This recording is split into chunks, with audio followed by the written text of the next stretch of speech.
నిండు కుండల గోదావరి చుట్టూ పరుచుకున్న పచ్చదనం ఎప్పుడు పర్యాటకులతో కలకలలాడే గోదావరి తీరంలో విరాజిల్లుతున్న ఆహ్లాదంలో అలా గోదావరిలో బోటింగ్ చేస్తూ 2 కిలోమీటర్ల పాటు దూరం ప్రయాణం చేస్తూ ప్రకృతిని ఆస్వాదిస్తే మనసు ఆనందంతో పులకరించదా? ఇలాంటి వాతావరణంలో మీకు కూడా బోటింగ్ చేయాలని ఉందా?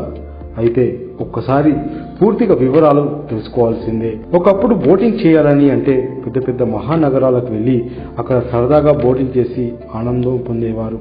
కానీ ప్రత్యేక తెలంగాణ రాష్ట్రం ఏర్పడ్డాక పర్యాటక ప్రాంతాలు అభివృద్ధి చెందడంతో ఇప్పుడు అతి చేరువలోనే బోటింగ్ అందుబాటులోకి వచ్చింది. పెద్దపల్లి జిల్లా గోదావరిలో బోటింగ్ అందుబాటులోకి తీసుకొచ్చారు. ఇక్కడి వాతావరణం ఇక్కడి ప్రజలను ఆనందమయంలో ముంచేస్తుంది. మొదటిసారిగా అతి చేరువలో బోటింగ్ ప్రయాణం అందుబాటులోకి రావడంతో స్థానిక ప్రజలు బోటింగ్ చేసేందుకు ఉత్సాహం చూపిస్తున్నారు. ఎక్కువగా యువకులు తమ స్నేహితులతో కలిసి వచ్చి గోదావరి తీరంలో బోటింగ్ చేస్తూ ఎంజాయ్ చేస్తున్నారు. సమ్మక్క సారలమ్మ జాతర కావడంతో బోటింగ్ చేసేందుకు ఎక్కువగా రద్దీ పెరిగినట్లు నిర్వాహకుడు తెలిపాడు.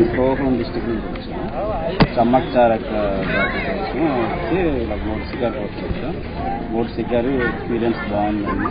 ప్రకృతి కూడా బాగుంది, గుడ్ ఎక్స్పీరియన్స్. సాక్షాత్ శివపార్వతులే మాకు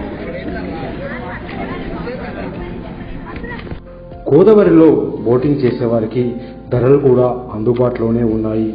పెద్దవారికి 50 రూపాయలు, చిన్నవారైతే 30 రూపాయలు మాత్రమే కేటాయించారు. ఒకసారి 12 మంది ప్రయాణికులతో ప్రయాణం చేయవచ్చు. బోటింగ్ సుమారు 2 కిలోమీటర్ల దూరం పాటు ప్రయాణం చేసి తిరిగి మళ్లీ ఒడ్డుకు చేర్చుతుంది. ఈ బోటింగ్ సమయాలు ఉదయం 10 గంటల నుండి సాయంత్రం 6 గంటల వరకు ప్రయాణికులకు అందుబాటులో ఉంటుంది.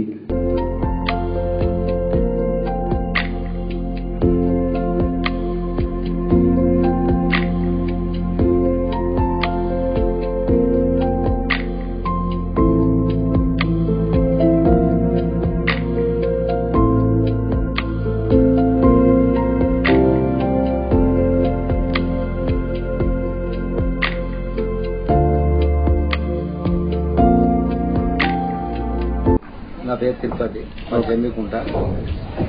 ఈ వరకు హైదరాబాద్లో చేసిన, ప్రస్తుతం ఇక్కడ ట్రాన్స్ఫర్ వచ్చిన. 3 నెలలు అయితే బోట్ స్టార్ట్ అయ్యి. ఏ టైం నుంచి ఏ టైం వరకు ఉంటుంది? 10 to 6 మార్నింగ్ 10 6 వచ్చేసి టికెట్ వచ్చేసి ధర పెద్దవాళ్ళకి 50 రూపాయలు, చిన్నవాళ్ళకి 30 రూపాయలు. రౌండింగ్ అంటే 15 నిమిషాలు ఉంటుంది. అట్లా బ్రిడ్జి నుండి అట్లా పడి అట్లా ఒడ్డు నుండి అట్లా పడి ఇట్లా వస్తుంది. ఇప్పుడు సమ్మక్క జాతర కాబట్టి కొద్దిగా క్రౌడ్ బాగానే ఉండేటట్టుంది. ఇదే ఉంటుంది, టికెట్ ధర అంతే ఉంటుంది, టైమింగ్స్ అంతే ఉంటుంది. అంటే ఇప్పుడు లోకల్ వాళ్ళు కాకుండా దూరం నుంచి ఎవరైనా వస్తున్నారా?